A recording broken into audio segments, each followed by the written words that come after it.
Lord be with you. I grew up in a little town, Big Rapids, Michigan, little university town, kind of on the edge of Big Rapids, on a little beautiful 3-acre parcel. So growing up in a small town, I always thought cities were much more interesting than my small, it was a village, town, not really city at all. So when I was a kid, I went to Chicago when I was young, and I have these memories of looking up and seeing, I was on the loop, and I would see these cities along Michigan and Clark and State, kind of downtown, and I just thought, wow, cities are so cool. I really like cities. I love the energy of a downtown. I love that little corridors will sort of develop with businesses along the corridor. I love parks. I love the energy of cities. In more recent years, I've even kind of learned a little bit about what the urban planners tell us is supposed to be like the best layout for cities and kind of where Grand Rapids lines up with that. Are there any kids in here? If you can, any kids, give me a little wave. Any kids? Kids, how many cities did you count in our readings this morning? You can venture a guess. Adults, if the kids are unwilling to oblige me, you're welcome to venture a guess. How many cities did you see? This is the participation part. How many did you count? I'll give you a few seconds to take another look.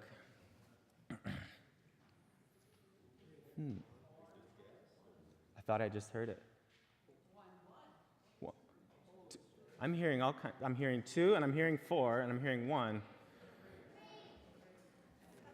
3. 3 is what I got. So we've got Babylon, and then it's an allusion to coming back to Jerusalem, because that's where the place where they had been exiled from. And then they're mentioning a new Jerusalem. Going back to the kids, who knows what's in the middle of Grand Rapids? Like, what is Grand Rapids like downtown? What's it built on? Like a river. Yeah. River. That's it. The Grand River. And 2 out of the 3 cities in our readings today also feature rivers. Babylon, the Euphrates is the river. And the New Jerusalem, it's just a beautiful crystal kind of river. So for me, a person who typically doesn't, I don't usually name my sermons. Today, I did. The name of this sermon is A Tale of 3 Cities. I'm kind of proud of that, if you can't tell. So as we begin our exploration of these 3 cities and their significance for us, I want to ask you a question. Have you ever felt homesick?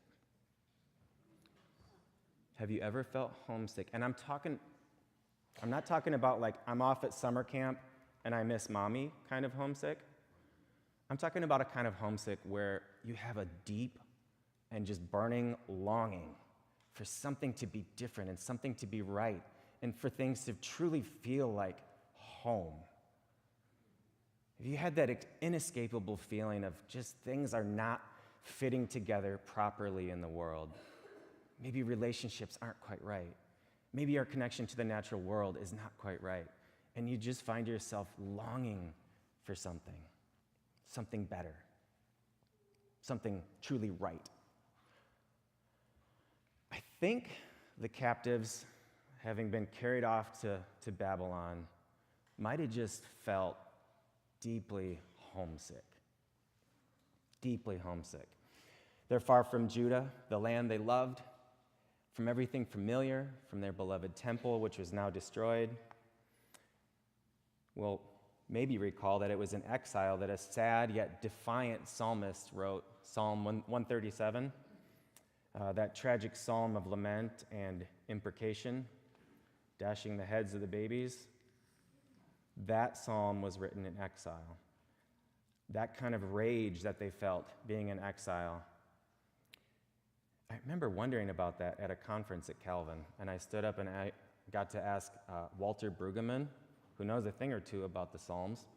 I said, how can this be in our Bible? And he said, well, I don't know, but what I do know is that the only place where that kind of rage is safe is at the feet of God. And that's the best way I've been able to answer how that ends up in our Bible. But I think these exiles really struggled, and they really wrestled with the reality of being in that situation. But you'll recall it was also in exile that Daniel and his intelligent friends would be tested and yet testify to the power of Yahweh. And it was to the exiles in Babylon that Jeremiah penned the text that we heard today from his book. It was a letter instructing the captives, hey, invest in the place where you are. If Babylon does well, you're going to do well. If the situation is bad, still seek the good. Guess where you live right now? Babylon. So seek the good of Babylon. Plant a garden, enjoy it, get married, have a child, or 3. Whatever your right number is.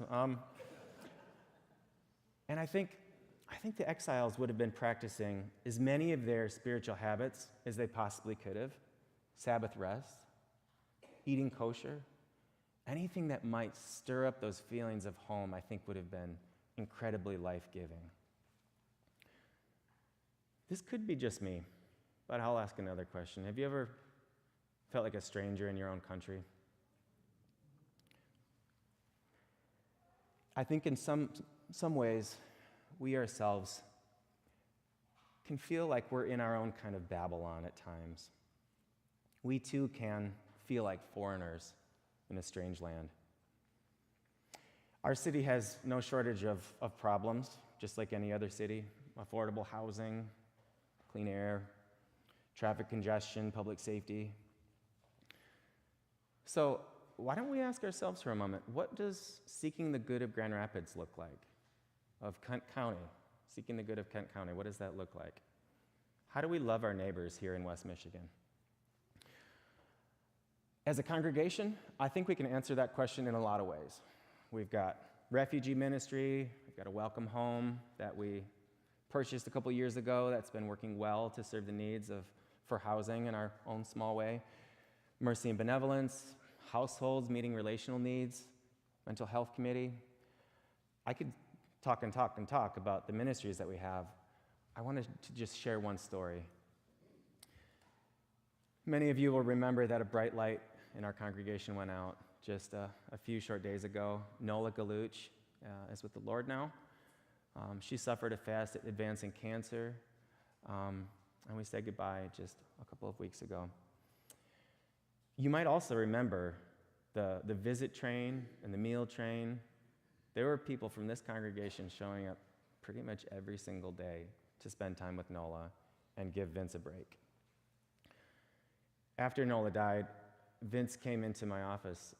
He stopped by, and I said, Vince, you worked so hard. Like you did a lot of care for Nola. I knew that Nola wanted to stay at home, and Vince wanted to help her with that last hope. He wanted to fulfill that wish. And I said, Vince, how did you make that happen? And he looked at me in the eye, and he said gently, but rather firmly, Ben, I was only able to do that because of this congregation. Because of this congregation. He was able to fulfill a wish to Nola. She was able to die at home. Sometimes the ministry of showing up, that's seeking the common good. I hadn't realized the power of presence quite like that until hearing Vince share that with me. Going back to our theme of cities and seeking the common good, remember that first city, Babylon. So after about 70 years, according to prophecies that ended up being about the case, so after about 70 years, Cyrus, the king of Persia, who had taken over Babylon, he said, head home, go back, you can go back to your homeland. So home at last, wonderful, right? Well, not really. Things weren't that great. Nehemiah and his work crews, after some years, were able to reconstruct some of the things that were broken down. But the results of their efforts didn't amount to anything like Solomon's immaculate temple. Their efforts were a mere shadow of what had been there before. They were home, but it wasn't like it was before. They probably wondered if it was ever going to be like it was before. So even though they were home, God's people continued to face challenges from without and from within: corrupt leadership, idolatry, other problems. And the problems from without perhaps were worse than the problems of within. So by the time of Jesus, the most recent problem is the Roman Empire, which is occupying their sacred lands and oppressing their people. Now, interestingly, during Jesus' time on earth, like some really big temple renovations were happening. Construction on the second temple had begun under the leadership of Herod the Great, who fancied himself as this wonderful architect and builder. Mainly, it was telling other people to go do this, and I'm going to tax you over here, and we're going to build. And so they were refreshing and enlarging the temple and the temple grounds. So Jesus, as he visited Jerusalem growing up, would have seen construction projects here and there. So with a beautiful, restored temple in place, King Jesus would then restore the fortunes of Israel and make Israel a great nation once again, right? Sadly and happily, in another sense, that's not how things went. Despite Jesus' many warnings, the zealots of Israel fomented war against occupying Rome around the year 66. Within 4 years, their beloved temple and their city would again be in ruins as General Titus of Rome came with his crushing armies. So we can be sure that these disappointed urbanites, with their dashed hopes of their former Jerusalem, missing their wonderful city, I think they would be encouraged to hear from the visions of imprisoned Pastor John of Patmos. So John is writing after the destruction of the temple, and he sees this vision of a city. This is the third city. So we had Babylon, Jerusalem. This is New Jerusalem. He sees this vision, a renewed and a rather enhanced Jerusalem coming down from the heavens. We skip this part in the text, but you learn that it's a cube-shaped city. Don't know how those architectural diagrams would have been received at an urban planning conference. Not sure. So let's maybe not literalize what's meant metaphorically. I don't think this is a CAD design schematic. I think the cube shape, from what I've read, is symbolically linked to the Holy of Holies, that sacred room, seen in the tabernacle initially, the portable worship for Israel, and then later in the permanent temple, the one that was destroyed, the one currently covered up by a mosque. You can only see the western wall of it now. But the very fact that this New Jerusalem it's coming down from heaven, that arrested my attention. Don't we ascend to be with the Lord? Well, according to John, apparently not. John articulates exactly the opposite. The place where God is fully, the heavens, are coming down to earth. It's this downward movement. So just as Jesus descended in the incarnation, God is coming down in the new creation. I want to make a few more observations about this New Jerusalem. Number one, there is no temple. Did you notice that? Check this out. The whole city is a temple. The presence of God is permeating this city. You don't have to go to some unique location. God's presence is surrounding. It's just the symbol of light and brightness. Number two, the kings and rulers of the earth are going to bring the glory of the nations into the city. Whatever could this mean? Could it mean that the ruling authorities finally put down their weapons and submit to the peaceable rule of God? That's what it looks like to me. There's no place for violence. There's no place for war. This is new creation we're talking about. And it's not just kings.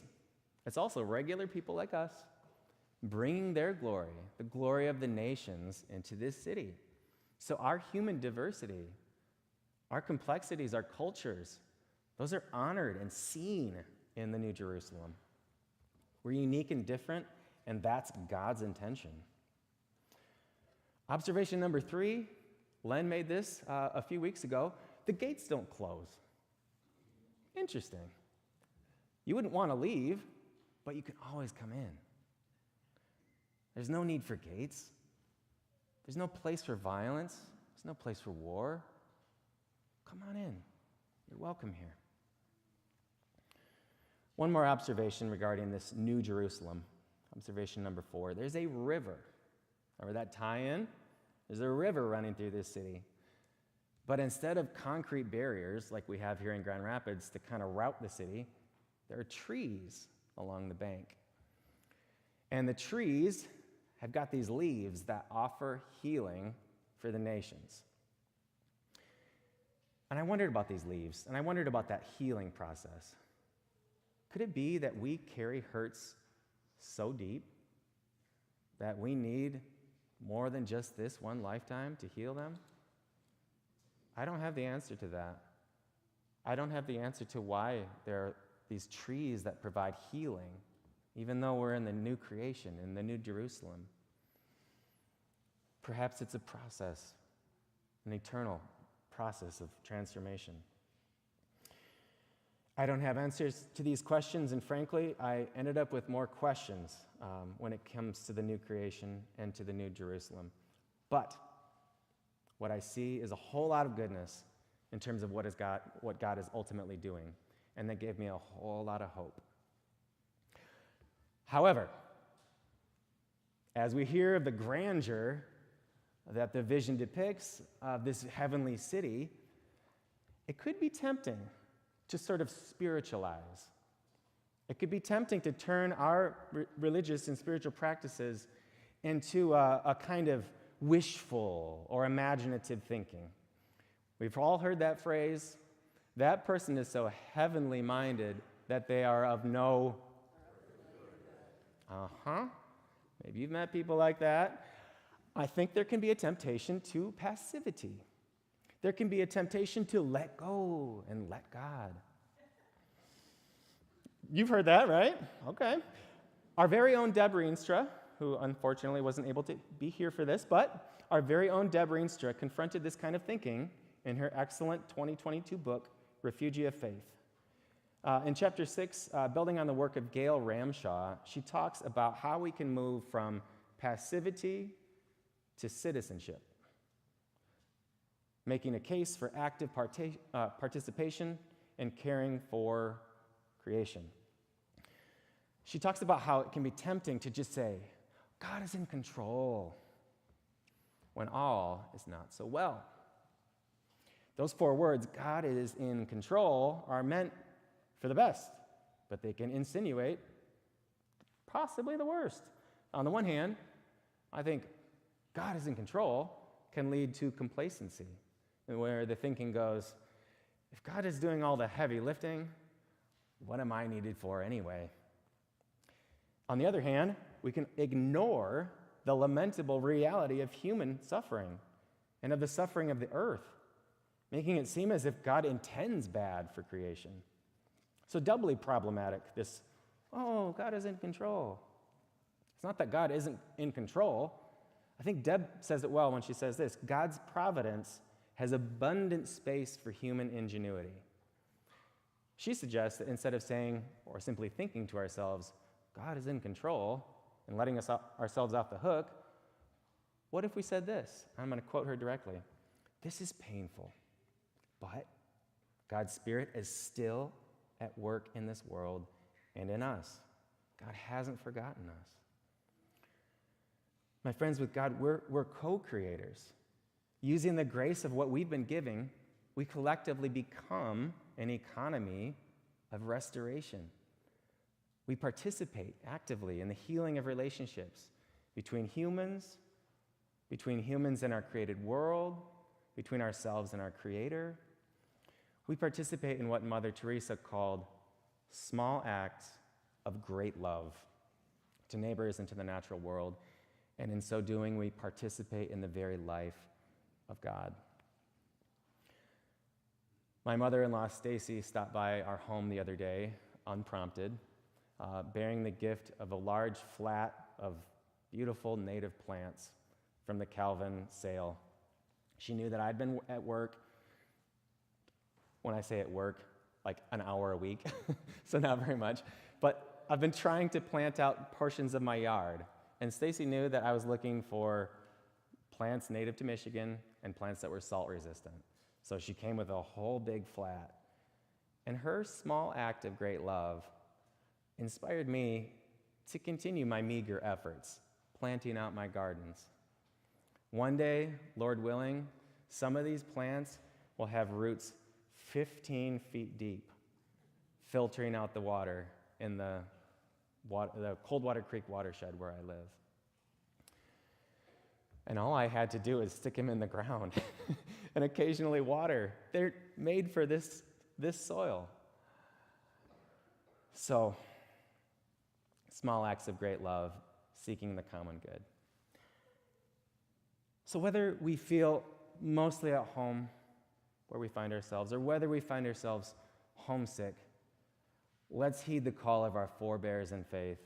So with Jeremiah, striving for the common good, sometimes literally following his prophetic charge with gardens and marriages and children, sometimes following up with his charge in our vocations and our time and our spending, seeking the good of our city. And with John, we anticipate the brightness and beauty of new creation, of New Jerusalem, where the light of the Lamb shines bright. But that anticipation, I hope, drives us deeper into our own participation of making all things good, all things right, all things new. We strive for the common good, and we rest. We do what is ours to do. God does God's part. I'll close with a poem and a short benediction. So first, the poem, which contains echoes of new creation. This poem is called Whatever is Foreseen in Joy by Wendell Berry. Whatever is foreseen in joy must be lived out from day to day. Vision held open in the dark by our 10,000 days of work. Harvest will fill the barn, for that the hand must ache, the face must sweat. And yet, no leaf or grain is filled by work of ours. The field is tilled and left to grace. That we may reap, great work is done while we're asleep. When we work well, a Sabbath mood rests on our day and finds it good. Now, friends, I pray you might experience a Spirit-given satisfaction as you work for the common good. May you experience Sabbath rest as a glimmer of new creation becomes evidence of more good to come. May you hide these words of life and of new creation in your heart, and may you experience these delights as participation in the very life of God. Amen.